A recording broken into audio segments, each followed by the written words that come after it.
ვიდეო ლაივში მინდა რომ დღეს ვილაპარაკო საკმაოდ მნიშვნელოვან თემაზე, რაც საქართველოს პოლიტიკურ ცხოვრებაში ხდება. თქვენ მოდით ახლა რა პირდაპირ გადავალ საკითხზე, რა თემა მინდა გავარჩიო. ამიტომ მოგვიანებით შემომიერთდება დანარჩენი და გაიგებს რაშია საქმე. ის ფაქტი, რაც მოხდა, ნათლად წარმოაჩენს დღეს საქართველოში დამყარებულ პოლიტიკურ მდგომარეობას და საერთოდ რა სიტუაცია ტრიალებს და როგორია დღევანდელი ხელისუფლების შეხედულება ზოგადად საქართველოს მოსახლეობის ცნობიერებაზე და ჩვენს ყოფაზე. თქვენ კარგად მოგეხსენებათ, რომ არსებობს ესეთი ხორცმეტი წარმონაქმნი ვინმე იაგო ხვიჩია, რომელიც თავს პარლამენტარს უძახის და ივანიშვილის წყალობით ეს თოჯინა, მისი თოჯინა, ოპოზიციური თოჯინა, რომელიც განცხადებულად ამბობს იმას, რომ მომხრე არის ქვეყანაში სიძვის დაკანონების, საქართველოს მოქალაქეების, ახალგაზრდა მოქალაქეების პასუხისმგებლობისგან განეიტრალებას ახდენს, რომ ამბობს, რომ თურმე შეიარაღებულ ძალებში ახალგაზრდებმა არ უნდა იმსახუროს და სამშობლოს დაცვა არ უნდა იყოს პრიორიტეტი მათთვის და კიდე ბევრი იდიოტობებს ამბობს, ამასთან ამის გამოკლებით ის კიდე აცხადებს, რომ თურმე მნიშვნელოვანი საკითხი არის ძალიან, რომ აი ისა წამალთან მიმართებაში მოხდეს ლიბერალიზაცია კანონის. სერიოზული ხორცმეტი არის ჩვენი საზოგადოებისთვის. მე ვიტყვი, რომ ეს არის ჩვეულებრივი მტერი ჩვენი საზოგადოებისთვის, მაგრამ ვინ მფარველობს ამას, როგორ მფარველობს, ვინ იყენებს ამას, ეგ კიდე ახლა განხილვის საგნად მინდა ვაქციო. ერთი წუთით მე მინდა რომ ჩავთო გრანტი კალათება მინდა ჩავთო და მოკლედ რაში ეცით საქმე, სულ რამოდენიმე დღის წინ აი ეს ნაძირალა სცემეს და ყველაზე დიდი უბედურება რაც არის, ხო, რაც მინდა აღვნიშნო, გახლავთ ის, რომ აი გამოდის და ლაპარაკობს ტელევიზიით, რომ თითქოს ის სასამართლოში არ წავა, თითქოს ის ისეთი მაგარი ბიჭია, რომ ვიღაცას ხელით გალახავს, პარლამენტარი საქართველოს საკანონმდებლო ორგანოს წევრი.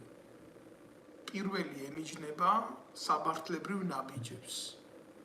მაგრამ ახლა რა არის, რა მიგვიყვანა აქამდე ჩვენ თვითონ ერი, რომ უმაღლეს საკანონმდებლო ორგანოს წევრს ასეთი დამოკიდებულება აქვს ნიჰილისტური, არაფრის მქმნელი და არაფრის მთქმელი. რა მაგალითია ეს საზოგადოებისთვის და ზოგადად რასთან აქვს საქმე, სად არის პოპულიზმი, მინდა გავარჩიო და სად არის თვითონ ზოგადად სახელმწიფოებრივი მიდგომა და რა ხდება. ივანიშვილმა ყველაფრის თავი და თავი არის ივანიშვილი. ივანიშვილმა შექმნა თოჯინები. მათ შორის მოგეხსენებათ, როგორ თოჯინებით შექმნა ძალაუფლების დასაკავებლად გარკვეული პარიტეტია საჭირო, რომ ლეგენდები მოყვეს და ზღაპრები დემოკრატიაზე და ამ კონტექსტში საჭირო იყო იაგო ხვიჩიას პერსონა შექმნილიყო და გამოარჩია ესენი ნაცმოძრაობას მიაყენა ამითი დარტყმა თავის დროზე ივანიშვილმა და პლუს ამას გამოიყვანა თოჯინად მანიპულატორად.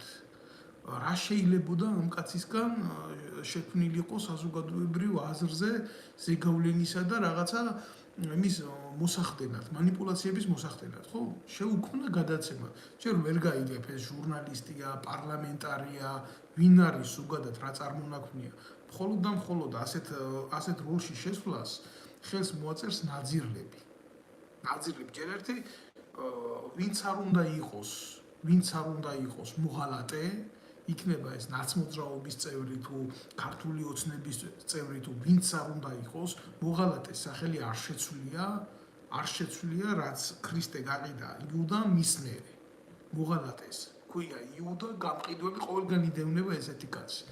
ამით მე იმას ვამბობ, რომ ნაცები კარგები და სწორები არიან. უბრალოდ როგორ თვითონ მეთოდებითაც მოქმედებდნენ, ხო?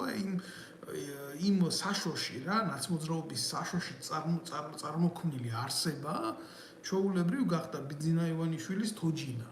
და აი ამ თოჯინით, ზუსტად აი ამ თოჯინით ბიძინა ივანიშვილმა დაიწყო დაკომპრომატება და გავრცელება საპატრიარქოს მიმართულებით თავისი გეგმების, სამოქალაქო საზოგადოების მიმართ, თავისი გეგმების პუტჩისტების მიმართ, საკუთარი გეგმების და ეს როგორ იწყება, იცი? როგორ იწყება, იცი? ბიძინა ივანიშვილის მიდგომები გამოიყვანს აგერ ხვიჩიას, აგერ იმედის ტელევიზია ყავს, აგერ ვიღაცა ყავს და დაიწყებს რა მოქმედებას. დღეს საქართველოში არის სრული აღრევა საპატრიარქო იბრძვის ხელისუფლებისთვის, ხელისუფლება იბრძვის ტოტალური ძალაუფლებისთვის, ნაცმოძრაობა იბრძვის ხელისუფლებისთვის და დანარჩენი პარტიები იბრძვის თვითგადარჩენისთვის.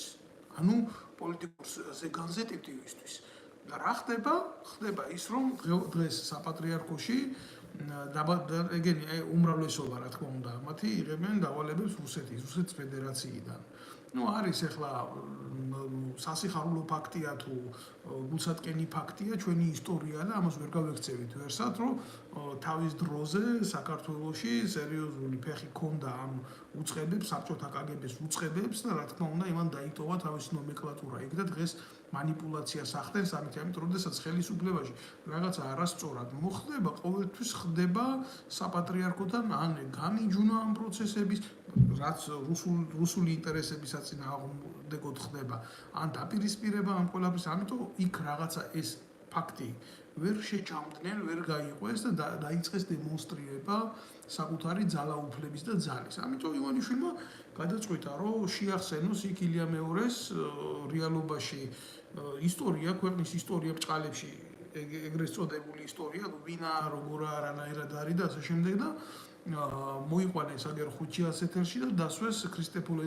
წამალაიძე რომელიც სულიად გამსახურდეს თანამებრძოლი იყო მის სასულიერო ვითარებაშიც იჯდა მისი მოძღვარიც იყო სხვათა შორის სულიად გამსახურდიას გარკვეული პერიოდი და გარკვეული ისტორიის მატარებელი ადამიანი ნამდვილად არის ახლა რა არის იცით თუ ვინმეს გონია რომ იაგო ხვიჩია არის ის პიროვნება რომელსაც შეუძლია საქართველოს ისტორიაზე ილაპარაკოს მის დაბადებაზე ილაპარაკოს მის ყოფაზე ილაპარაკოს მის მომავალზე ილაპარაკოს ის უკვე ჩადებულია სერიოზულ პრობლემაში და ის უკვე ზის სერიოზულ პრობლემაში მაგრამ ფაქტი ხო სახეზია რა ქრისტეფორე წამალაიძეს რო არ ელაპარაკა საპატრიარქოზე რანი იყვნენ ესენი რას ჩადიოდნენ ნუ პიდარასტია გარყვნილება მამაძაღლება მოკრთამვა კვლელობის ორგანიზება თავისთავად რა ქრისტეფორე წამალაიძეს რო არ ელაპარაკა ეს არ ვიცოდით რა სიანიდი მაგათმა არ მოხარშეს საპატრიარქოში რა საპატრიარქო არ ითვისებს საზოგადოების თანხებს და არ ჭამს და მილიონერები არ გახდნენ იქ ჯიპებით არ დადიან და გაღატაკებულ მოსახლეობაში სხვა ფენად რო წარმოიქმნენ საერთოდ და არც ერთ ნაბიჯზე არ უდგანან ერს 2,800,000 კაცია ქვეყნიდან განდევნილი და მხოლოდ ესენი გრძნობენ იქ თავ კარგად რა ნუ ამაზე ახლა დეტალურად ამის ყველაფრის ჩაღრმავება იქნება სერიოზული ჩიქში შეყვანა ამ საუბრეს, იმიტომ მე დღეს არ მსურს მაგათ საეკლესიო პოლიტიკაზე ვილაპარაკო, საეკლესიო ნაკლებად, საპატრიარქო პოლიტიკაზე ვილაპარაკო, მაგრამ ქრისტეფორე წამალაიძემ ამ იდიოტის ეთერში ილაპარაკა ჩვეულებრივ ფაქტებით, ვინ პედერასტიისთვის იყო დაჭერილი საბჭოთა კავშირის დროს, როგორი იყო საბჭოთა კავშირის მოდგომა, როგორი იყო საბჭოთა პოლიტიკა, საერთოდ რელიგიური საბჭოები, როგორი იქნებოდა, რომელიც იყო კგბ-სთან ასოცირებული ჩვეულებრივი ორგანიზაციები და მათ შორის კგბ-ს ესეთი ორგანიზაციები არ ყავდა მხოლოდ და მხოლოდ მართლმადიდებლურ რელიგიაში.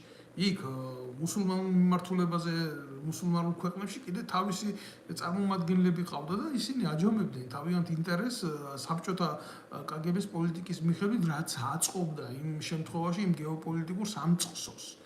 და ილაპარაკა ქრისტეფორე წამალაიძემ ამ გარყვნილებებზე რა და მიდგომაზე, რა თქმა უნდა, პირველი პირის ეკლესიის პირველი პირის მიდგომებზე და როგორ აღმოჩნდა განკვეთილი, როგორ აღმოჩნდა განრიდებული ამ პროცესებიდან და ასე შემდეგ. ილაპარაკა აგენტურაზე. და ნუ არავის არ უნდა უკვირდეს, რომ საბჭოთა კავშირს ყველაზე ძლიერი სადაზვერვო სამსახური რაც ყავდა, ნუ ლაპარაკობ ამას, იმიტომ რომ ეს არის ჩვენი ყოფა არის ეს არის ჩვენი ყოფა. ის ნომენკლატურა, რომელიც გადმოვიდა დარჩა, ეს არსად არ წასულა, ხო? ის ჩვეულებრივ მოდის დღემდე და გვტკენს, ის ჩვენ ყველას გვტკენს, იმიტომ რომ დღეს ეგრეთ წოდებული საპატრიარქოს პოლიტიკის გამო აი ეს ნაძირლები, ნაცები და მასთან აფილირებული ძალები ჩვეულებრივ დისკრედიტაციას უკეთებენ ცდელობა აქვთ ეკლესიის და მორწმუნეების და ქართველი ერის სულიერი მწამსის დისკრიმინაციის და დისკრედიტაციის. და სწორედ ეს იწვევს ამას ასეთი თვალში საცემი გადაგვარებები, ამიტომ შეახსენა ამითი ახლა ილია მეორეს და მის გარემოცვას, რომ თქვენ ეს ახართ. ივანიშვილმა გააკეთა ეს ჩერეს ხვიჩიას ენით. და ყველამ კარგად იცით, კაცი რომელიც წამებულად აღესრულა ქვეყნის პირველი პრეზიდენტი საქართველოსთვის, ივანიშვილს, მისი უფროსი შვილი კოკო გამსახურდია დანიშნული ყავს ახლა საჯარო ბიბლიოთეკის დირექტორად, მე არანაირი საწინააღმდეგო არ მაქვს ამ ფაქტთან, იმიტომ რომ პირდაპირ ვიტყვი კოკო გამსახურდიაზე სუფთა კაცი იქ არ მისულა საქართველოს დაარსების დღიდან, სახელმწიფოების მოპოვების დღიდან. ეს უნდა ითქვას, ეს უნდა ვილაპარაკოთ, ახლა ვიღაცას მოსწონს, ვიღაცას არ მოსწონს, მაგრამ ფაქტია რა. მანამდე კოკა გამსახურდია სანამ მივიდოდა იქ მეტრაკეების და პროჭების მეტი არავინ არ იჯდა იმაში რა ქვია, ბიბლიოთეკაში. მაგრამ ივანიშვილის პოლიტიკა ასეთია, ერთი ძმა დანიშნა თანამდებობაზე იქ და მეორე ძმა დაინვალდა, ცოტნე გამსახურდია. ცოტნე გამსახურდიას მიმართებაში რაც არის მომხდარი, ეს არის ბიძინა ივანიშვილის პასუხისმგებლობა, ერთუღიან გაირკვევა ეს რა თქმა უნდა, იმიტომ რომ ცოტნე იყო ისეთი კაცი, რომელიც მამამისის სულის პატრონი იყო, მისი იდეების მიმდევარი ბოლომდე, რა თქმა უნდა, ჩვეულებრივ დისიდენტური ცხოვრებით მაცხოვრებელი კაცი იყო და ის არ ეგუებოდა, რა თქმა უნდა, ამ ოლიგარქიულ სისაზიზღრეს და ურტყამდა ამ ხელისუფლებას რა და საზოგადოებასთან იყო ახლოს, იმიტომ არავის არ ჭირდებოდა ესეთი ადამიანი პრეზიდენტის შვილი დისიდენტური სისხლით და ჩაძირეს რა, დააინვალიდეს და გამოიყვანეს მდგომარეობიდან. ეს გააკეთა ბიძინა ივანიშვილმა. ბიძინა ივანიშვილმა გააკეთა ის, რომ ერთი ძმა იქ დანიშნა, ერთი ძმა დააინვალიდა, მოთამაშეები აკუზით, წამალაიძე იქ დაუჯინა ეთერში, ელაპარაკება ხვიჩიას და წამალაიძის ენით საპატრიარქოს, საპატრიარქოში კიდე სისაზიზღრეები ხდება. მე მინდა გითხრათ, სათითაოდ მინდა გითხრათ, რაც მოყვა ამ ფაქტებს. გამოვიდა ხვიჩია, დაახლოებით ამ ეთერიდან ერთი კვირაც არ არის გასული და გალახული პირდაპირ გეტყვით, ჩაპიზდული, აი ამათ ენაზე გეტყვით, გასაზიზღრებული, იქ რაღაცა კონფერენციებს მართავს გრიგოლიების ეთერში ზის და ყველაზე მეტი მიუღებელი რაც არის, თავი გამოყავს ერნესტო ჩეგევარად. და თავი გამოყავს მაგარ მუჟიკ ბიჭად, რომელმაც თურმე 90-იანებში იცოცხლა და იცხოვრა და თურმე საკუთარი ხელით იცავდა თავის კაცობას და თავის რომელი კაცობის დამცველია ეს გამოყლევებული ივანიშვილის ხურდაში გაყიდული ნაბოძვარი. აი ძალიან რთულია ახლა აქ სხვა ეპითეტები მონახო, როცა უყურებ კუკლას, შემოგდებულ კუკლას და ეს კუკლა ადგება და იმას გმირად გისახებს თავს და გელაპარაკება, რომ ესეთი ვაშკაცი ბიჭია და ლეგენდა დაიდგა როგორ იცით, რომ თითქოს იქ ჯარის თემაზე იყო ვიღაცა მისული, რომლის ძმაც გაამგზავრა მერე ამერიკაში და თურმე აი ამ ჯარის თემის გამო შეწუხებულა ვიღაცა და ხელი მოურტყია იმაზე, რა ქვია, იაგო ხვიჩიაზე. მე გეტყვით, თქვენ რაში არის სინამდვილეში საქმე, ჯარის თემის პრობლემა, რომ საერთოდ ძირს უთხრიან საქართველოს უსაფრთხოებას, ეს ცალკე პრობლემა არის. ხელისუფლება ამას აკეთებდა, რა თქმა უნდა, შეთანხმებით ნაციონალურ მოძრაობის ამ მომხრე ძალასთან, პროაქტიულ ძალასთან, ზუსტად ეს იაგო ხვიჩია იყო ბატონებო, რომელიც უშიშროებასთან ფულს ყოფდა ეგრეთ წოდებული გირჩის თავისუფლების რაღაცა საფარქვეში მიღებული ორგანიზაციით და ახლა აპირებენ, რომ ეს ფაქტი გადამალონ, რომ თითქოს სინამდვილეში რა მოხდა, იცით, საპატრიარქომ განახორციელა თავისი ჩვეულებრივი აქცია, ძალადობრივი აქცია და იმის გულისთვის, რაც ლაპარაკა ხვიჩიამ წამალაიძეს გაარტყეს ხელი მოუტყნეს დედისტრაკი.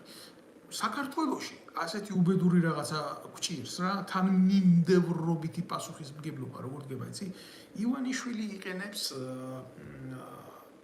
იაგო ხვიჩიას, საპატრიარქო იყენებს ლევან ვასაძეს, იაგო ხვიჩია იყენებს წამალაიძის სიმართლეს სალაპარაკოდ და ეს ყველას იყენებს, ყველას ხოცავს და საბოლოო ჯამში ქვეყანას არაფერი არ ადგება, იმიტომ რომ ქვეყანასთან მიმართებაში გაღებული სიმართლე არ არის ეს.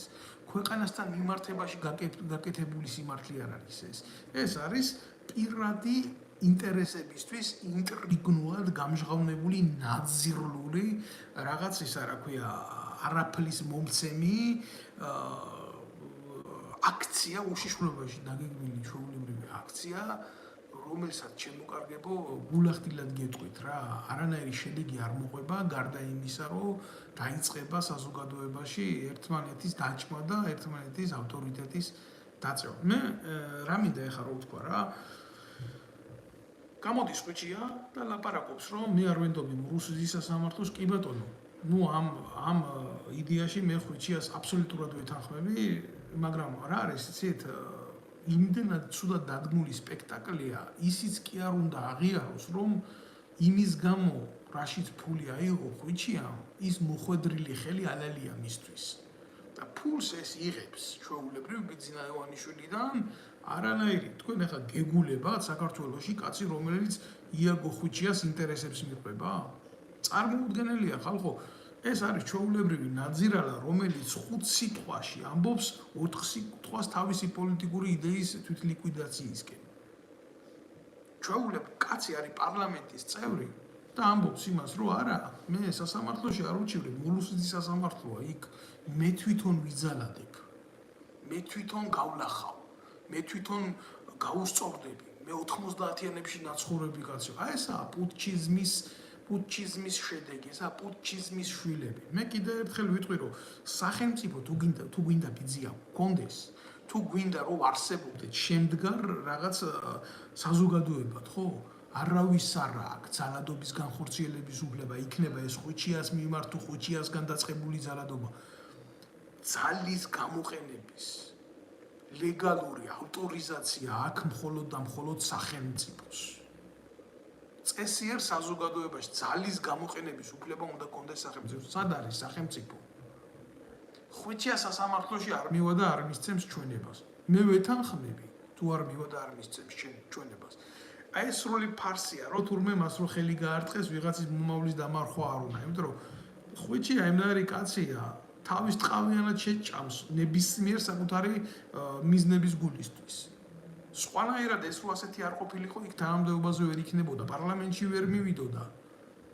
პარლამენტის წევრად კი არა უშიშროება პარლამენტში არ შეგიშვებს საკომიტეტო სხდომაზე თუ შენ სიმართლის ლაპარაკი გინდა ერთხელ შეაღწევ ორჯერ შეაღწევ მესამედ ვეღარ შეაღწევ უბრალოდ შენ არ შეზე არ დაუშვებენ საშვს და ვერ მოხვდები იქ როგორ გაიარა ხვიჩიამ ესეთი პოლიტიკური გზა ივანიშვილის საცვალში რომ იგზის და დღეს ამის დემონსტრირებას აკეთებს და ყველაზე დიდი პრობლემა კიდე რა არის იცი საპატრიარქო რომელიც აბსოლუტურად გამიჯნულია ქრისტეს იდეას და მორალს და ძალადობრივი აქტებით გამოირჩევა ჩვეულებრივ ტერორიზმია ეხლა ესენი რასაც აკეთებენ მნიშვნელობა არა აქვს ამას ქრისტიანულ მორალში ვიღაცის ცემა ვიღაცის განადგურება ვიღაცის გალახვა თუნდაც ძირისწამება იყოს ეს ხო არ მოსულა არ არის ეს ცოდვად ითვლება ვიღაცაზე ხელის აწევა აი მე ვამბობ თამამად ვაცხადებ იმას რომ მე გამივლია ეს ეტაპები მე ყოფილი ვარ ფიზიკური ძალადობის მსხვერპლიც ჩემ ქვეყანაში სიმართლის მსხვერპლიც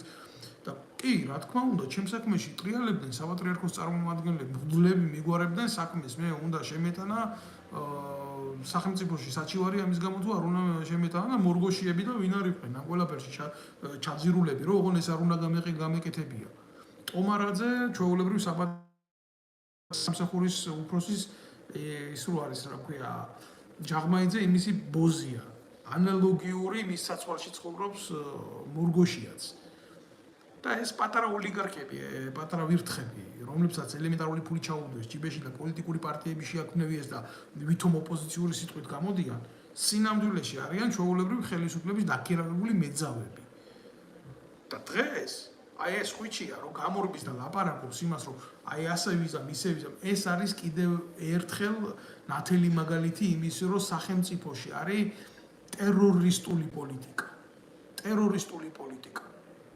როგორ კაცო პარლამენტის წევრი ხარ ჟურნალისტი ხარ ტელეწამყვანი ხარ საზოგადოებასთან ურთიერთობ და ხელი მოგარტყეს თუ მოგხვდა და გამოდიხარ და აცხადებ, რომ იცი რა, მე ახლა კი მომხვდა ეს აქ, მაგრამ ჩემთან ოფისში მუჭი ყველას ტკივა, იმიტომ ჩვენც მაგრად გავლახეთ ისინი. შენ პოლიტიკას რო აწარმოებ, კაცი რო გქვია და პარლამენტის წევრი ხარ, შენ გაქვს პასუხისმგებლობა, შენ საზოგადოებრივ ქცევაზე. მე ახლა ილიას 1000 წელი ვერ შევადრებ ამ ნაბიჯებს, მაგრამ როგორ მოიქცა ილიას მეუღლე, როგორ მოიქცეოდა თვითონ ილია? ხელის დამრტყმელებთან მიმართებაში კი, ვინც წვია ესროლა ილიას. აი რისი მორალი უნდა გქონდეს ჩვენ და ამათ რო შეეკითხო, ილია ლიბერალი იყო. და ილიას პოლიტიკის საფუძვლებზე ცხოვრობენ ესენი. და გუშინ გვინკიცებდა, რომ აი არა, იცი რა, მაგრად გალახავს და დამიჯერეთ რა, იაგო ხვიჩი არ არის ის კაცი, რომ ვინმეს მოერიოს. და ფაქტი სახეზე არის. თორე იაგო ხვიჩიას რო შეძლებოდა ვინმეზე ხელის გარტყმა და ვინმეს დაჩაგვრა და მორევა, დღეს ამ მდგომარეობაში არ იქნებოდა. ჩვეულებრივ სიტყვით მეომარია პოლიტიკური პროაქტივისტი ბიძინა ივანიშვილი საცვალოკია გამოსული აქ და ტლიკინებს იმას, რომ ამას გააკეთებს და იმას ესაა პრობლემა. რომ იაგო ხვიჩია ლაპარაკობს პარლამენტის წევრის სახელით. უმაღლესი საკანონმდებლო ინსტიტუციის წევრის სახელით და ესაა პრობლემა თუ არა, ის კი არ არის პრობლემა, რომ იაგო ხვიჩია ყლეა. ეგ ყველა მიცის იაგო ხვიჩია ვინც არის. პრობლემა ის არის, რომ ის არის სახელმწიფოს და უმაღლესი ეშელონის საზოგადოების წევრი. ეს არის პრობლემა, ამაში მდგომარეობს. გააკეთა პარლამენტარმა ეს განცხადება, ხო, მე ვიძალადებ. რეაქცია სახელმწიფო უწყებებს პოლიციას არა აქვს.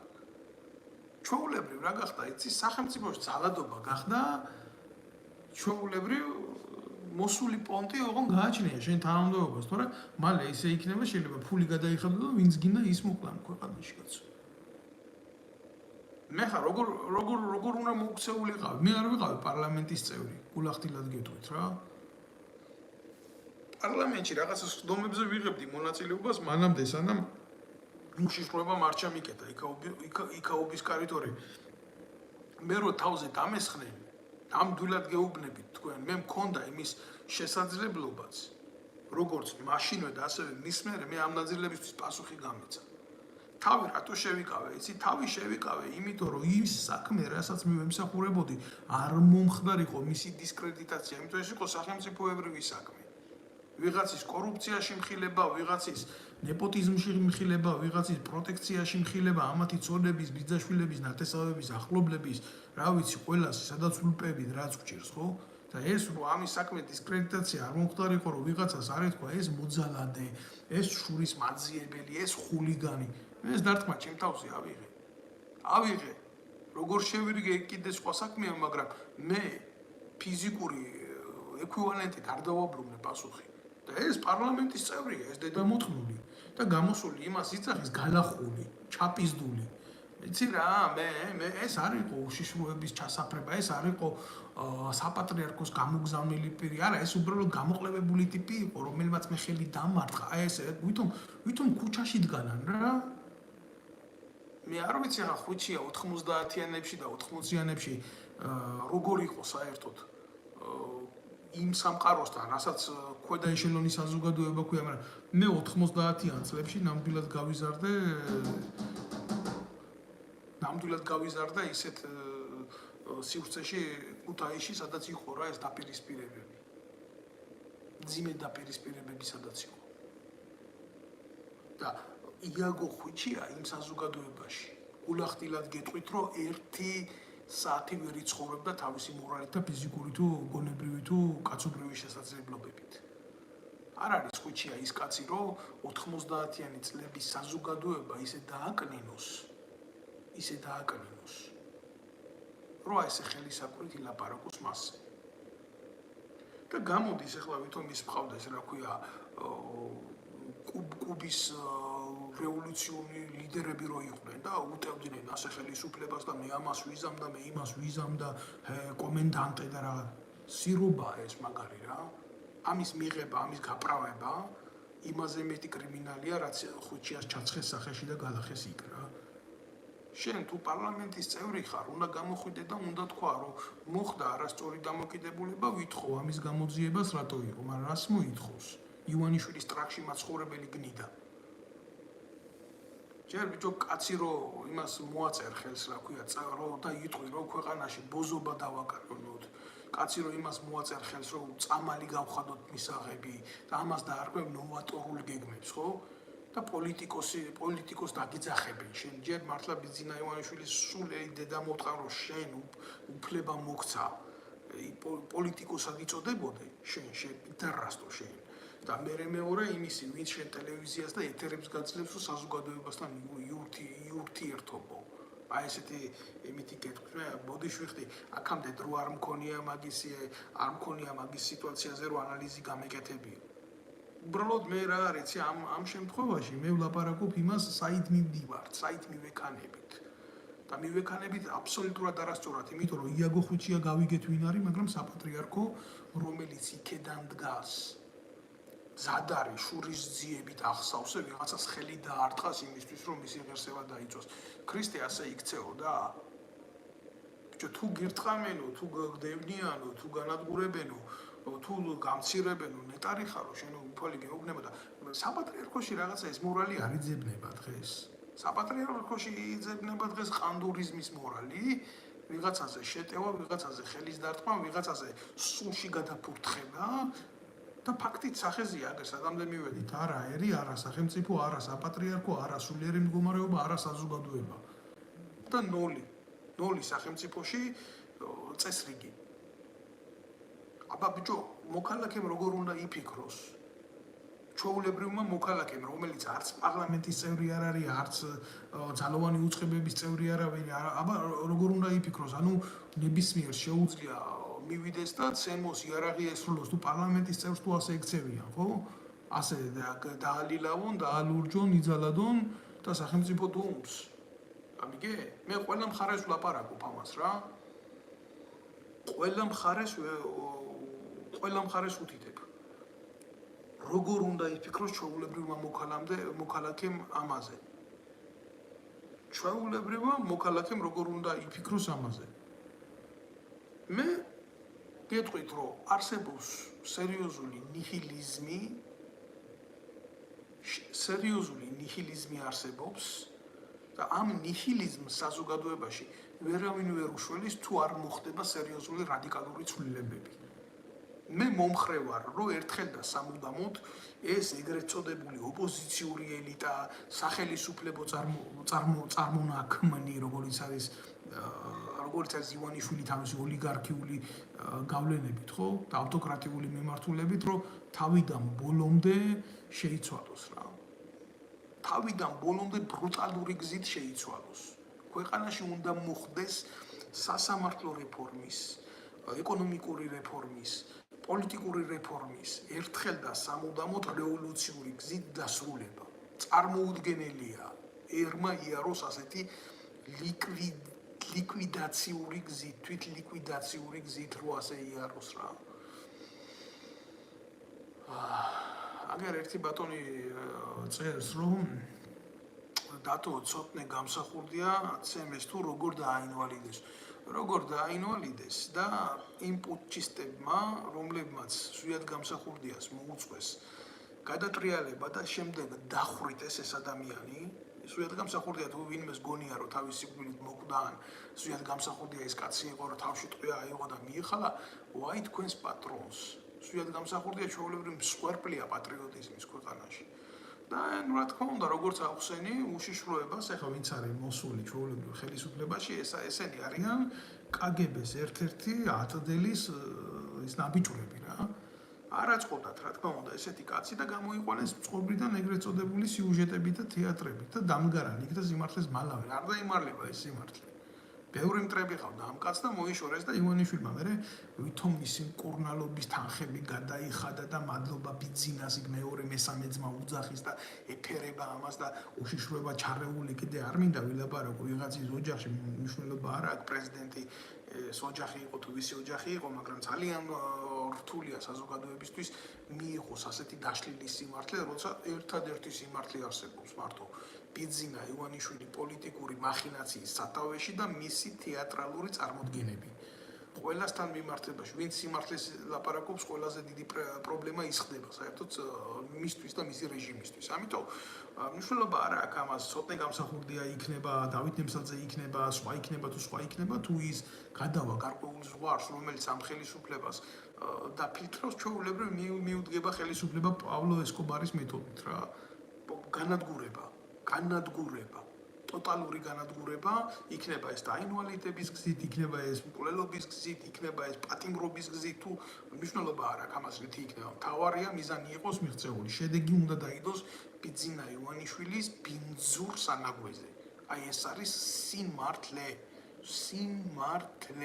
და თუ არ გინდათ ახლა ეს სიმართლე აღიქვათ, მაშინ მოусმინეთ იაგო ხვიჩიას და იყლაპეთ ეს სიცრუე და ეს სისაზიზღე რაღაცა და ჯერ ერთი რომელი ჯარის იმა რეფორმაზე ლაპარაკობს იაგო ხვიჩია ჯარში უმსახურია მეომარია სამხედრო სავალდებულო სამსახური გაუულია მართლა სახელმწიფოს მოუთხან დედის ტრაგი რომ აი ეს იყო დაყოფილი საზოგადოება ალასანიაშვილი აქეთ იაგო ხვიჩია იქეთ ბერა ივანიშვილი აქეთ გომილაურიშვილი იქეთ სესიაშვილი იქეთ ლილა ჩიკოვანიშვილი აქეთ ეს ელიტარული ბოზები ბიჭო არავინ არ მიდიოდა სამხედრო სავალდებულო სამსახურში ალასანიამ გაუშვა ბოლოს მისი შვილი ვითომ იქ რაღაცა კაპანაძის ნიფხავში გაატარა მთელი ეს პერიოდი რომ თითქოს იქ სავალდებულო მოიხადა ამის პროჭმანდალა დედა მოუთხარა მისი ცოლი მინეს რო აკეთებ მისი ცოლის და მინეს რო აკეთებდა საგარეო საქმეთა სამინისტროში ეს მორალი ხართ თქვენ ეს ადამიანები ხართ თქვენი დედა მოუთხარ და თქვენ უნდა ილაპარაკოთ სახელმწიფოში რაღაცა სერიოზულზე და იმაზე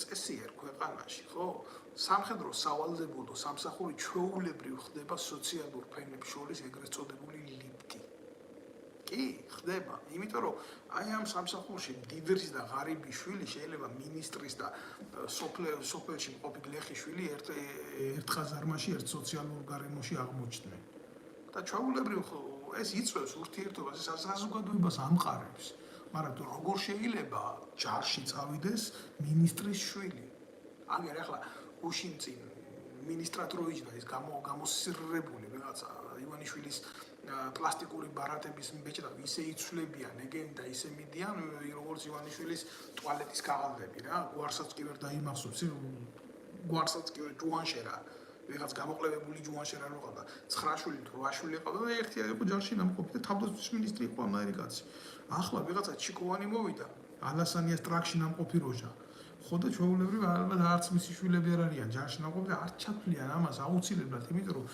რა ხდება იცი ხელისუფლების შემადგენლობა როგორ კომპლექტდება აი შეხედა მოვიდა ხო ძალაუფლებაში როგორ მოვიდა ძალაუფლებაში მახინაციით გადატრიალებით მამაძაღლობით ფული პოლიტიკაში კიდე ცალკე პრობლემაა ამაზე ცალკე ვილაპარაკებ მოვიდა დაჯდა იქ დაიწყო მახინაციების კეთება და რა ქნა საზოგადოება არ იცნობს იმ ადამიანებს ვისაც ესენი თანამდებობაზე ნიშნავენ იმიტომ რომ ესენი ხო არ წამოსულან საზოგადოებრივი ცნობიერებიდან ეგენ ამათ ხალხს მოპარეს ძალაუფლება რა და ნუ ნიშნავს მე ეგერ ალესანიას გუნჩი ერთი გამოსირებული ყავდა ვიღაცა რომელიღაცა სახელმწიფოზე მუშაობს იცის რომელიც სახელმწიფოს ბოზია რა აგერ ხიდაშას ვიღაცა ყავდა დაქვემდებარებაში ის იცის რომელიც სახელმწიფოს ბოზია რა ამიტომ აი იმ სტრუქტურაში იმის ბოზი დასვა ამ სტრუქტურაში ამის ბოზი დასვა იმ სტრუქტურაში იმის ჩათლახი დასვა და საბოლოო ჯამში შეკრა რაღაცა ეგრეთ წოდებული ილუზია რომ ყველა სახელმწიფოს კონდეს თავის ინტერესი საქართველოს სხვადასხვა ძალოვან უწყებებში და ჩერეს ამ ნაბოზრებით ლაპარაკობს ამ სახელმწიფოებთან აი ეს არის პრობლემა და ეს როგორი პრობლემა არის ისეთი პრობლემა კი არ არის რომ ამის შესახებ შეიძლება უბრალოდ კაცმა დაფიქრდე არა წესიერ სახელმწიფოში ასეთი ხალხი მინისტრებად მინისტრის მოადგილეებად უშიშროების თანამშრომლებად და სამხედროებად კი არა ციხეში იქნებოდნენ ჩვეულებრივ განწესებული სამშობლოს ღალატისთვის და ჩვეულებრივ ხა იაგო ხვიჩია რომელიც არის მტერი ჩვენი საზოგადოების ჩვენი ახალგაზრდობის ჩვენი ცნობიერების ამას დემოკრატიით ვერ შეფუთავ ამას ჩვეულებრივ რაღაცა შირმას ვერ მოახვა თავზე და ვერ იტყვი რომ აი ეს პოლიტიკოსია რა არ არის პოლიტიკოს ჩვეულებრივი ჩათლახია რა, წერია, საზოგადოებრივი ძირგამომთხრელი საქმიანობით არის დაკავებული, მაგრამ სახელმწიფო არ ვარგა, რომ პასუხი გასცეს. პასუხი რომ გასცეს ესეთი სახელმწიფო, ქართული სახელმწიფო არ არის ბატონებო. არის იაგო ხვიჩიას დამქირავებელი ძალა ხელისუფლებაში. დღეს რომ დაჭირდება საპატრიარქოს მიჩმორება, მისცემს უშიშროება დავალებას, მოუგვარებს საქმეს, დაუსვამს წამალაიძეს, წამალაიძე ილაპარაკებს სიმართლეს მაგაზე და მე ვიღაცა საპატრიარქოში გააკეთებს ზარს და ეტყვის ხედავთ თქვენ პროჯექტო? თქვენ ხო არ დაგავიზღათ, ვინ იღავით? ამიტომ თქვენ ჩუმად იღავით, მაგ კარგს ჭამთ, კარგს სვამთ, კაი მანქანებით დადიხართ, საყვარლები, ნარკოტიკის გულისთვის არ გიჭერთ, ციანიდი იცოცხლე, თქვენი გამოგონილია. ამიტომ რა არ გაკმაყოფილებთ? აი ესე შეკითხებს დასვამს. მე ისინი ყანდურები ხო გადაიხედავენ აქეთ გვერდზე, გადმოიხედავენ აქეთ გვერდზე, შეხედავენ სახელმწიფოს რა ძალაუფლება გააჩნია, გინდა სამართლებრივი, გინდა მორალური, გინდა პოლიტიკური და ასე ხდება ერთმანეთის მიჩმორება. იქიდან თუ ვიღაცა ბიტი აღმოჩნდა, კიდე მეუფეებად რო ყავთ ავტომატჩიკები დაყენებულები, ისინი იტყვიან, რომ აი შენ ამას გიზამ, შენ იმას გიზამ, შენ ამას გიზამ. აი ასე იმართება საქართველოს და საქართველოს საზოგადოებრივი წყობა. სამწუხაროა ეს. სამწუხარო ასეთი ქვეყანა არ აშენდება. კრილოვს აქ ერთი თორწდები კრილოვის არის, ხო? ესა ლებეჩუკაი რა კარგი ჩემ ბავშვობაში გვასწავლიდნენ ამას. გვასწავლიდნენ ამას იგავარაკია, იმიტომ გვასწავლიდნენ, რომ საერთო აზრი ყოფილიყო რა პრეამბულა ესეთია, რომ აი ეს ცხოველები იმას წევენ და ვერ გამოაქვთ, იმიტომ ყველა სხვადასხვა მიმართულებით მიდის. და შედეგი არ დადგა რა. და ბოლოში ასეთი ისა გადაწყვეტილება მიღებული მწერალს, რომ когда у товарища согласия нет на ладих дела не пойдет.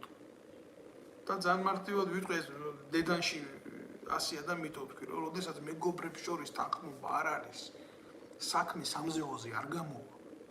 და როგორ გამოვა, როცა თავდაცვის მინისტრი ცალკე უბერავს, შინაგან საქმეთა მინისტრი ცალკე უბერავს, ეკონომიკის მინისტრი ცალკე უბერავს, ივანიშვილი კიდე ცალკე უბერავს, პრეზიდენტი კიდე ის ცალკე მოცემულობაა ვისტრაქშიზის. და არ გავს ეს კრილოვის იგავარაკს. ხვიჩიას ენით რო კომპრომეტირდება ჩვენი ქვეყნის საპატრიარქო, მე ეკლესიას არ ვეხები, ეკლესია არის უფლის იმყოფება, ის ზეცაში ჩვენ გვაქვს ტაძარი. და ეს ტაძარი ამ ნაზირლების წყალობით უამრავჯერ არის შებილწული და წაბილწული. და თავზე გადავიდი იმაზე არაფერს არ ვილაპარაკებ, ვიღაცა პეტრე კოლხი რო ყავთ. ეკლესიაში თვითონ საპატრიარქოში არის ძალიან სერიოზული ბრძოლები სარწმუნოებაში ძალაუფლების განმანცელებისთვის, ხო?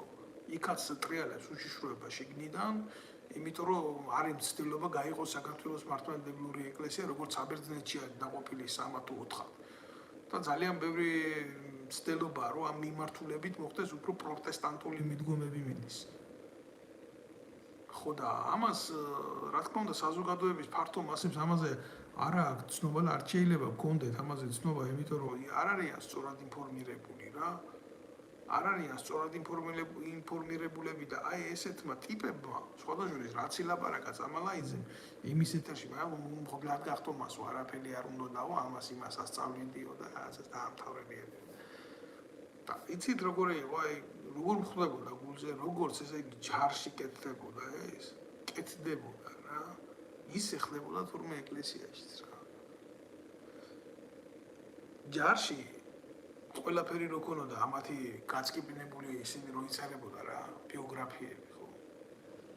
მებრძოლი სული არ ქონდა კაც რა, რომელსაც თავმჯდომარეობაზე ნიშნავდნენ ბატალიონის მეთაურად, ბრიგადის მეთაურად, რომელსაც გენერლის წოდებას აძლევდნენ და ასე შემდეგ. ეკლესიაში, ანუ საპატრიარქოში, ხო? ინიშნებოდნენ ხალხი მღვდლებად, იკურთხებოდნენ მღვდლებად, ყველაფერი ქონდათ სულში სარწმუნოების გარდა.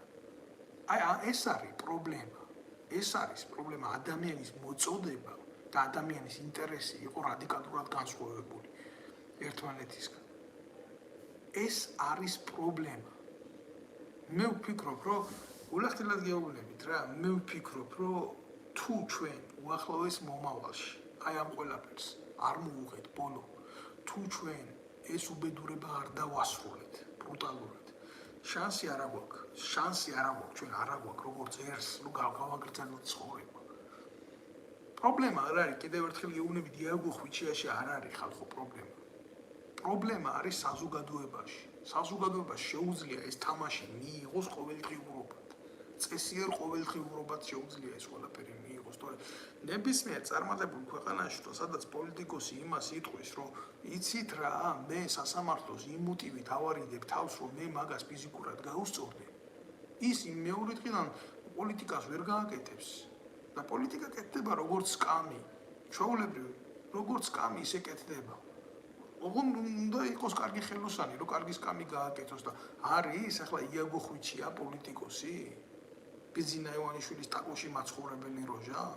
მოღალატე, საკუთარი წარმომშობი თუნდაც ნაცმოძრაობის რა. მოღალატეს ქვია მოღალატე იუდა. ჩვეულებრივ იუდა გამოიყენა ივანიშვილმა აგინებია სააკაშვილი, აგინებია ის ტიპი არის, რომელიც ჩვეულებრივ ნეგატივს აშუქებს. მისი მთავარი მოტივი არის გამოვიდეს გააშუქოს ნეგატივი. ამ კაციდან ინიციატივა რამის გაკეთებაზე, რამის წინსვლაზე არასოდეს არ წამოსულა და არ წამოვა. მისი ინტერესი არის დაშალოს სახელმწიფოს ინსტიტუტები და ძლიერება. დაშალოს ჯარი, დაშალოს პოლიცია, დაშალოს საზოგადოება, დაშალოს საპატრიარქო. ეს ემსახურება ამ საქმეს. და უშიშროების სამსახურები, რომლებსაც აქვთ პირდაპირ ვალდებულება აღკვეთონ მისი აქცია ქართველი ერის და საზოგადოების წინააღმდეგ, პირიქით ხელს უწყობს მას ამ საქმიანობაში.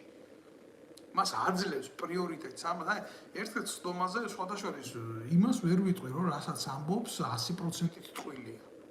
იაგო ხვიჩიას აქვს გველის ნიჭი იმისთვის, რომ ადრე ნაციონალურ მოძრაობას დაქვემდებარებული კონსპირანტი ბოზები, როგორც არის მაგალითად ჩაჩიბაია გენერალი რო გახადეს, ესენი ახლა სამღვდელოებაში ვისაც ეხება, იცის რა, რადონის შესაძლებებში არიან შესული და რადონის დაშორებული არიან რა, საქმიანობას, ხო? და მაგაც ელაპარაკობს. და როცა იცის ვის ელაპარაკობს, ხო? ყოველთვის აქვს მას დიდი ფორა. ახლა ვიღაცა რუსი მიწერს, რომ შენო ქართველი ხარო, უნდა რა პასუხი უნდა გავცე რა. მთელი უბედურება რა არის, იცი, ეს ხალხი თვითონ ვინც ამას აკეთებს, ქართველი არ არის. ისინი არ არის ჭეშმარიტი ქართველები, ესენი არიან გვარდგადაკეთებული ნაბოზვრები რა. მე არავის არ ვეხები, არავის შეურაცხყოფა არ მინდა მივაყენო, მაგრამ უმრავლეს შემთხვევაში ესენი არიან სომხები, ან არიან აზერბაიჯანელები, ან არიან სხვა კონფესიის წარმომადგენლები, კიდევ ერთხელ ვიტყვი გულახდილად, რომ მე არა ვარ წინააღმდეგი არც ერთი ეროვნების რა. არც ერთი ეროვნების და არც იმის წინააღმდეგი არა ვარ, რომ საქართველოს საპარლამენტო ცხოვრებაში ამ ადამიანებმა, რომელიც ჩვენი საზოგადოების წევრი არიან, ჰყავდეთ თავიანთი წარმომადგენელი და რა თქმა უნდა დაიცვან ინტერესები, გინდა თავისი საზოგადოების, გინდა თავისი რელიგიური და ასე შემდეგ, მაგრამ როდესაც ეს ადამიანები აკეთებენ სიყალბეს და სხვისი სახელით, სხვისი გვარით ცდილობენ არა ქართული საქმის გაკეთებას, მათ შორის ბევრი ქართულადაც კი ვერ ლაპარაკობს, ხო? ახლა ამაზე ცოტა არ იყოს, ცოტა ბრუტალური შეხედულებები მაქვს რა. ჩემო კარგებო, ამის მაგალითია ის, რომ როდესაც ესეთი თამაშები მიდის საზოგადოების წინა ხაზზე, აუცილებლად რაღაცა ფუჭდება უკანა ხაზზე. მაგალითად რა ფუჭდება უკანა ხაზზე, ხო?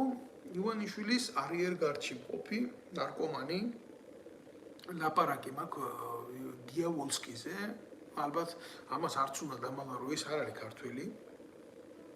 ლაპარაკობს ხიდაშელთან, ამის დედა შევეცი, მე ამ ხიდაშელთან ერთისის დედა მოტყანი, თინა ხიდაშელისის და მისი მოგვარისიც.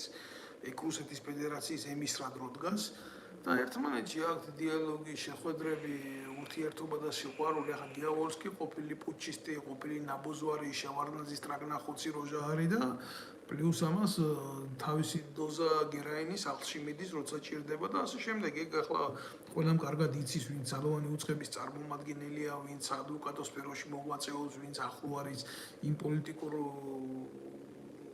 ფაფასთან, რაც იხარშება საქართველოში, ყველა მიცის, ჩვეულებრივ როგორი პოლიტიკური ბარონიც არის გიავოლსკი რა. ხო და ამ გიავოლსკიმ ამ ადუღებულ პერიოდში რა, როდესაც ხვიჩიამ დააბატქუნეს იქ, როდესაც ხვიჩია გამოდის და საზოგადოებას ტვინს ურევს, ხო? აგერ გიავოლსკი გამოდის გიავოლსკი და ლაპარაკობს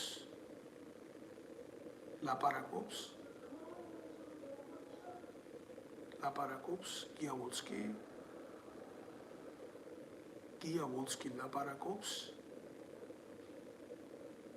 ჩვეულებრივ თუ როგორ უნდა მოხდეს საქართველოში კონფედერაციის შექმნა. ანუ რა უნდა მოხდეს, იცით? როგორ უნდა გაკეთდეს საქართველოს კონფედერაციულ სახელმწიფოდ აფხაზეთთან და სამხრეთ ოსეთთან, აი ზუსტად ამ სიტყვებით მე მივიჩნევ, რომ ეგ არის სერიოზული პრობლემა და ამას ჭირდება სერიოზული ყურადღება.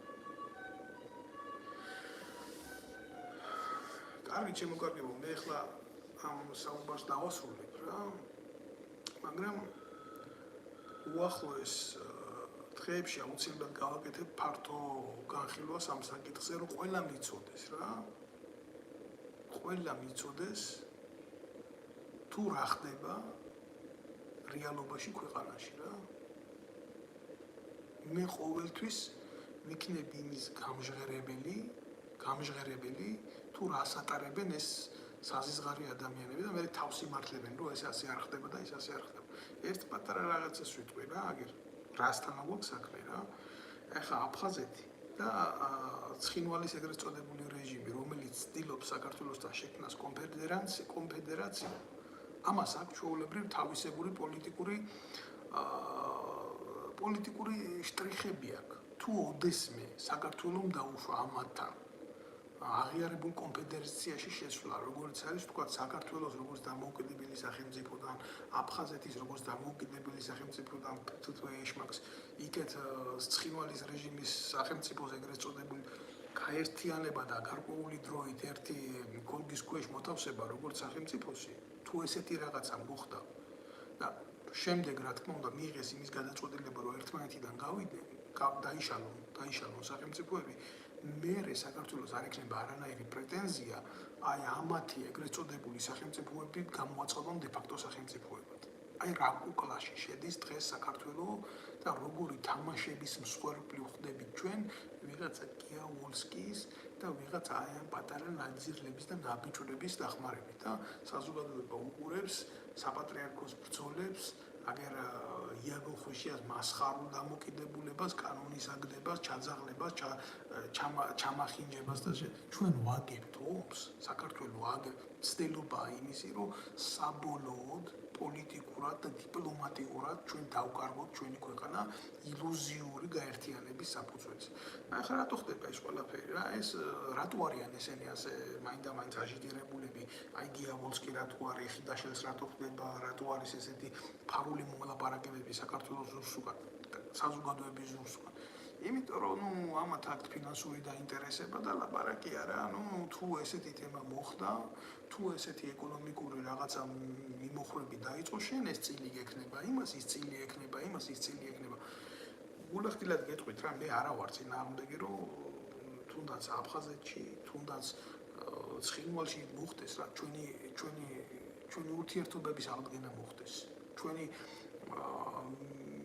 მიმოსვლა მოხდეს ეკონომიკური, საზოგადოების ურთიერთობა მოხდეს, თუნდაც პირველ ეტაპზე დაიწყოს ეს. მე ამის წინააღმდეგი არა ვარ, მაგრამ როდესაც ეს ყველაფერი ანგარებით ხდება, როდესაც ეს ყველაფერი მართულია, როდესაც ამ ყველაფერში თავიდანვე არ არის ერის და საზოგადოების ინტერესი და არის ოლიგარქიული მმართველების, მეგობრების, ახლობლების, ამ დაჯგუფებათა წარმომადგენლების ეკონომიკური კეთილდღეობის ინტერესი, ხო მე ამას გავიმიჯნები ყოველთვის.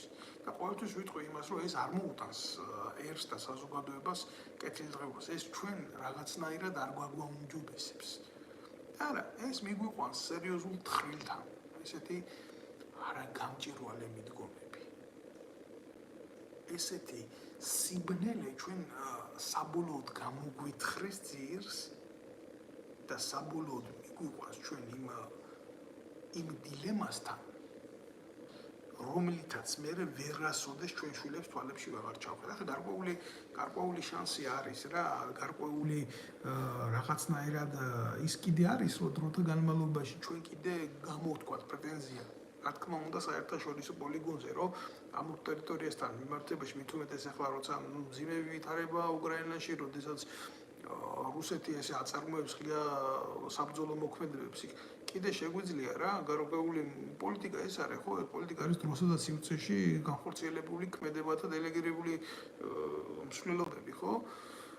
კიდე შეგვიძლია ამ ყველაფრიდან რაღაცა მივიღოთ ალბათ, მაგრამ თუ ასე გაგრძელდა მოვლენები, თუ ამ მოვლენებმა ჩვენ მიგვიყვანა იმ მდგომარეობამდე, რომ შევედით ამ თამაში, იურიდიული დოკუმენტი შეიქმნა საქართველოს ინტერესების ეროვნულ საფრთხეებთან მიმართებაში ილუზიური ფანტომის ქვეშ, როგორც გითხარით რა, თითქოს დღეს ვერთიანდებით და ხვალ ვიშლებით იმის უფლებით, რომ ნებისმიერ სახელმწიფოს შეუძლია მსოფლიო აღიარების ქვეშ იცხოვრონ, ხო?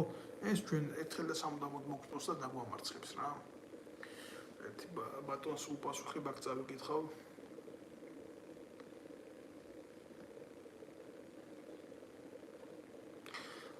ბატონის ვამს აგერ შეკითხვას, რომ როგორ ფიქრობთ თქვენ, რომ ამ ყველაფრის მიუხედავად ქართველიერი რომ არსებობს, ეს ისი დამსახურება. ჩვენ ეს ინერციით ხდება.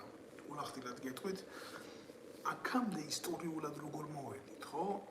ეგ იყო ღმერთის დამსახურება, იმიტომ რომ საქართველოს უდგა ისეთი დღეები, რომ ნამდვილად შეიძლება ყოფილიყავით და არ ყოფილიყავით, მაგრამ ამ კონკრეტულ სიტუაციაში ჩვენი დამოკიდებულება, ჩვენი სახელმწიფოებრიობა, ეს ყველაფერი ხდება ინერციით. ჩვენი ბიუჯეტი ჩვეულებრივ მიმულია დიდი გეოპოლიტიკური სახელმწიფოების საგარეო დაზვერვის იმაზე, რა ქვია, ბიუროზე. როგორ გგონიათ თქვენ ახლა ამგენმა თავისით მოახდინეს ამ ეკონომიკური ზონის დაკავება და თქვენ როგორ გგონიათ დღეს ახლა თურქეთს რომ მოუნდეს საქართველოში ვერ შექმნის პროდუქტულ კრიზისს? მე ბიოლოგიურ კრიზისი არ მაქვს ლაპარაკი. ჩვეულებრივ განახორციელებს, აი მაგალითად რო არ შეუშვას ჩვენი მოქალაქეები სამუშაოდ, ეგ უკვე პრობლემას გამოიწვევს. მარტო თურქეთის მიმართულებით რო ვილაპარაკოთ. და იმაზე რო ვილაპარაკოთ, რომ შეწყვეტოს პროდუქტის მოწოდება და როგორ პროდუქტს უაწოდებს კიდე ეს ცალკე პრობლემა არის რა, არის რას გამოიწვევს. ეს ყველაფერი მათემატიკურ ფორმულებში აქვს დადგმული მაგათ უნივერსიტეტებს და მაგათ სახელმწიფოებს და მარტო თურქეთს კი არა, იქეთ რუსეთს და ყველჯერად ბიჭო ქვეყანას ჩვენ სახელმწიფოს სომხეთთან მიმართებაში ვერ გაუტარებია პოლიტიკა. ჩვეულებრივ პოლიტიკა ვერ გაუტარებია ქვეყანაში სახელმწიფოებრივი სომხეთთან, რომელიც გაეროში გამოდის ყოველთვის საქართველოს ტერიტორიული მთლიანობის წინააღმდეგ და ხმას არ აძლევს აფხაზეთში ქართველი ტომების დაბრუნებას. სომხეთი, რომელიც თავიდან ბოლომდე სასურსათო გეოპოლიტიკური, გეოსტრატეგიული და ამ ტრასებით დამოკიდებულია საქართველოს ცენტრალურ იმაზე, მაგისტრალზე. და ამ ხელისუფლებას ეს ვერ გამოუყენებია იმისთვის, რომ კავკასიაში აგერ საკუთარი ინტერესები დაიცვას. ნაცვლად ამისა აკეთებს რას, იცით?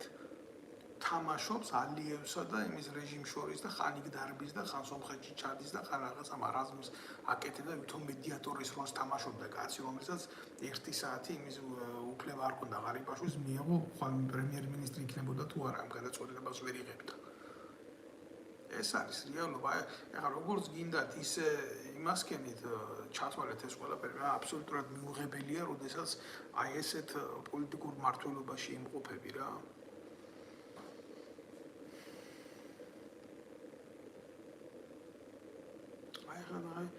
აგერ ქალბატონი მოგვიყევი ოსეთის ომის ისტორია, ოსეთის არა გენაცვალე რა.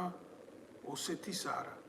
ჯერ ერთი პირდაპირ გითხრათ, არ შეიძლება ფიგურული წინადადებათა წყობა გაიგო ესე გაიგო პირდაპირ და მე სომხეთს რას ერჩიო რა. აი ნახეთ იცოდით.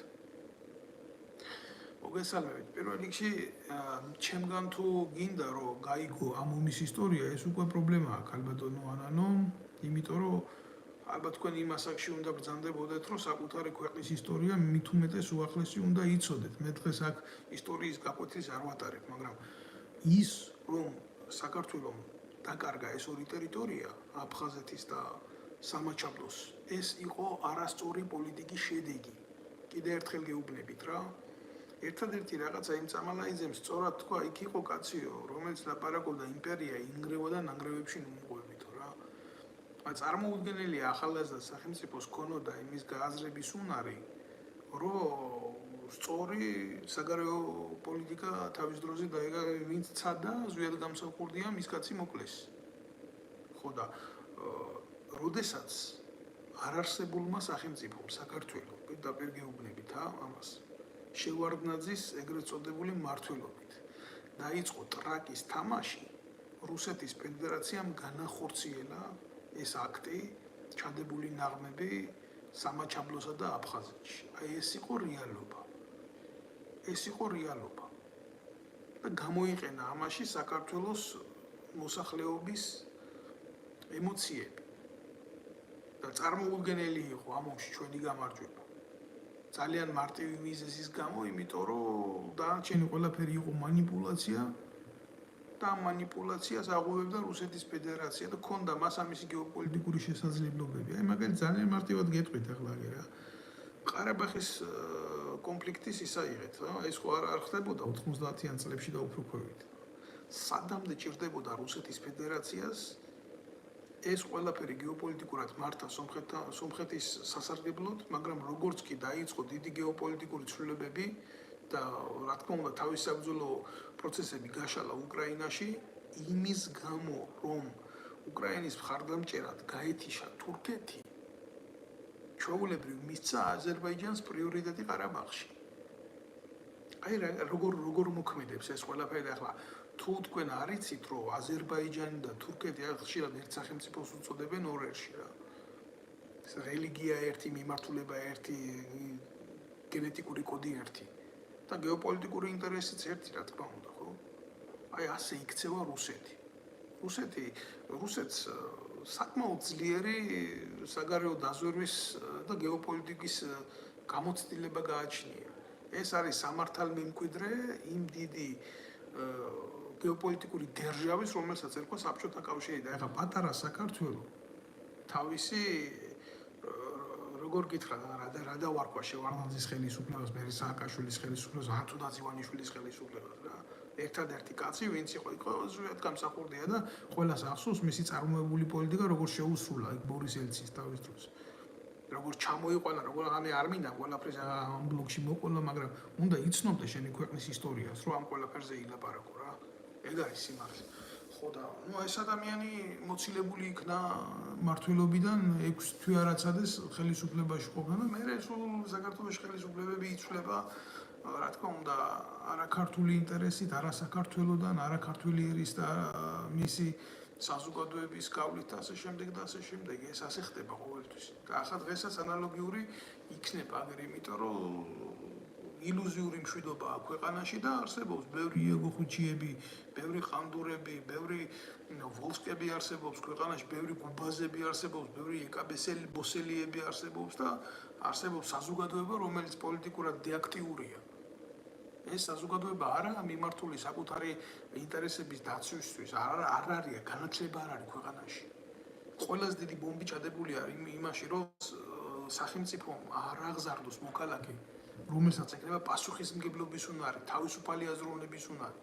წესიერ სახელმწიფოში ამ მოქალაქეს ამზადებენ ჩვეულებრივ იმისთვის, რომ გადაწყვეტილება მიიღოს, რო გახდება 18 წლის, რა არის მისთვის კარგი, რა არის მისთვის ცუდი, რა არის მისი სახელმწიფოსთვის კარგი, რა არის მისი სახელმწიფოსთვის ცუდი. და ჩვენს ქვეყანაში არიან ადამიანები, რომლებიც ხდებიან პარლამენტის წევრები და ამბობენ, რომ კანონი მათთვის არაფერია. და ისინი ფიზიკურ ძალას მიანიჭებენ პრიორიტეტს. და ამას ამბობენ პარლამენტის წევრები. როდესაც მათი შეგნების დონე უნდა იყოს იმხელა, რომ უნდა იცოდეს, რომ ძალის გამოყენების უფლება ესაა სახელმწიფო პრიორიტეტი. მხოლოდ და მხოლოდ სახელმწიფო პრიორიტეტი და სამართლებრივ სახელმწიფოში ყოველთვის ასე ხორციელდება ეს. და შენ ყავს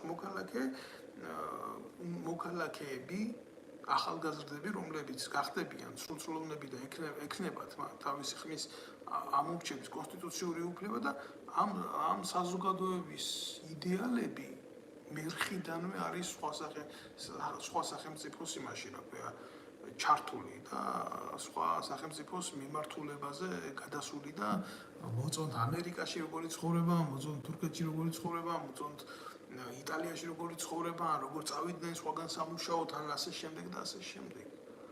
და პატრიოტიზმის დეფიციტია ქვეყანაში. პატრიოტიზმის დეფიციტია პოლიტიკაში. პატრიოტიზმის დეფიციტია ქართულ სპორტში სიკამდე რა. ყველა მიმართულებაზე არ ვამაი მაგალითად ფეხბურთი აიღეთ. მაგაზე კიდე ცალკე გასარჩევი თემაა და სალაპარაკოა ეს ასე რატო არის.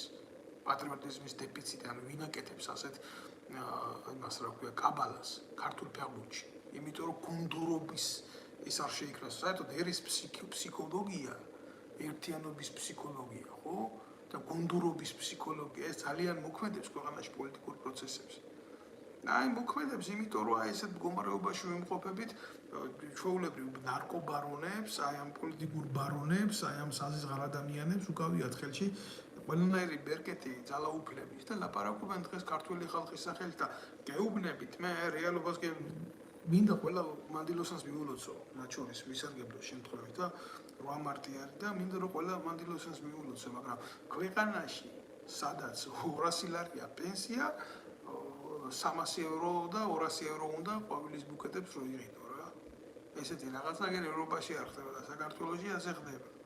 და კარაკი 20 ლარი ღირს 250 გრამიანი კარაკი. ქვეყანაში სადაც 200 ლარია პენსია. და 100 ლარი აქვს იმას ომის მონაწილეს, რომელმაც 20 წელიწადში სამეული ომი გაიარა სახელმწიფო. ბევრი პრობლემებია. და უმთავრესი პრობლემა არის საზოგადოების გათიშულობა და არასწორად აღქმა პოლიტიკური მოვლენების. ეს არის პრობლემა. აი აქ მინდა ყოველთვის დაუბრუნდები, ამას მე ყოველთვის ვილაპარაკებ, ამას ჩემი პრობლემა მდგომარეობს სამწუთას იმაში, რომ მე არა მაქვს მეტი დრო, რომ დროულად უპასუხო ყველანაირ ამ მოვლენებს რა.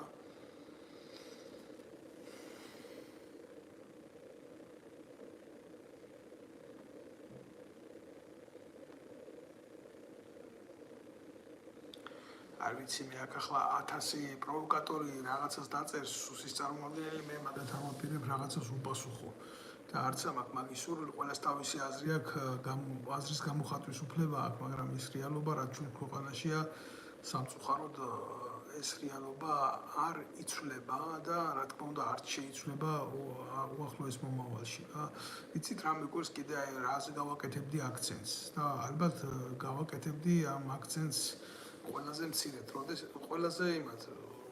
ყველაზე ხაზგასმით გავაკეთებდი რა. იაგო ხვიჩია, როდესაც გამოდის და ლაპარაკობს ქართულ ჯარში სავალდებულო გაწვევების გაუქმებაზე რა. ეს ნაბიჯვარი ერთი არ გამოსულა და არ უთქვია, რომ როცა იყო ეს მისიები ავღანეთში, ერაყში, ეს მისიები უნდა შეწყდესო. აი ესეთი კონტინგენტით, როგორც ვარ წარმოდგენილიო, ხო? მაგალითად, ხო, ევროპის წევრი ქვეყანა არის, საბერძნეთი თქვენ იცით, ხო, 7-8 ჯარისკაცი ყავდა გაგზავნილი ერაყში. 7-8 ჯარისკაცი ყავდა გაგზავნილი, რა. ჩვენ 1000-1500 კაცი ამერიკის და გერმანიის მერე ჩვენი კონტინგენტი ეს პატარა ქვეყანა, რომელიც არაფრის წევრი არა ვართ, ვიყავით იქ წასული და მსხვერპლიც რა თქმა უნდა იყო რა. ერთი არ გამოსულან ესენი და ამათი ტუალეტის პოლიტიკური ძალა და ერთი არ უთქვიათ, რომ ესეთი გაწვევები უნდა გაჩერდეს. რატო? იმიტომ რომ ავღანეთიდან საქართველოში მოედინებოდა ნარკოტიკი, ეგრეთ წოდებული სუფთა. ხო და ესენი ეს დედამოწყნულები ამ ყველაფრის წილში იყვნენ რა და აი ამ ნარკოტიკების შედეგი რა თქმა უნდა აგერ არის საზოგადოების ტყავზე არის იგრძნობა ეს ყველაფერი რეგულარულად და რანაირად. მე ახლა ამ ეთერში ამაზე ლაპარაკი არ მსურს. იმიტომ რომ ნუ ამ მოკლე პერიოდში იმავს კენი რა ქვია სერიოზული მხილებები გავაკეთე ამათ ეგრეთ წოდებულ ნარკოპოლიტიკასთან დაკავშირებით და როგორც უყურებ მე მაგათ პროპაგანდოლებს აეწვათ იქ რაღაცა ნინი ბადურაშვილები რო ყავთ ნარკორეალიზატორები ეგრეთ წოდებულ ფეშენბომუნჩი და ისა კიდე კოკი ფერაზები მეტრაკეები რო ყავთ და კიდე ისინი ანდრი ჯოხაძეები და აი ეს დროჟებს ტკივათ რა ეგ ყველაფერი რა სერიოზულად ვინც ქმნის მე პოლიტიკას ხელისუფლების ამათ კიდე ცალკე მოუბრუნდები ამაზეც კიდე ცალკე ამაზე მოვიცლი მე ამ შემთხვევაში მინდა რომ უბრალოდ ნათელი მომეფინა აი ამ სიმასხარავაზე რაც ხდება ვინც რევს წყალს და მე ვინც იჭერს ამ ყველაფერში თევზს რა აი ეს მინდოდა მეთქვა. ჩვენ ახლა თქვენ გადაწყვეტეთ, თქვენ შეხედეთ თქვენ აწონეთ, თქვენ დაწონეთ, თქვენ თვითონ გაანალიზეთ, რასთან აქვს საქმე და გამოიტანთ, რა თქმა უნდა, მე მჯერა, რომ თქვენ ყველას გეყოფათ გონება, გამოიტანოთ ამ ყველაფრიდან, ამ რებუსებიდან აზრი, რასაც გეთამაშება თქვენ საქართველოს ხელისუფლება რა. მის თქმა მინდოდა სულ გისურვებთ წარმატებებს და აუცილებლად იქონიეთ სიფხიზლე აი ამ უბედურებასთან მიმართებაში.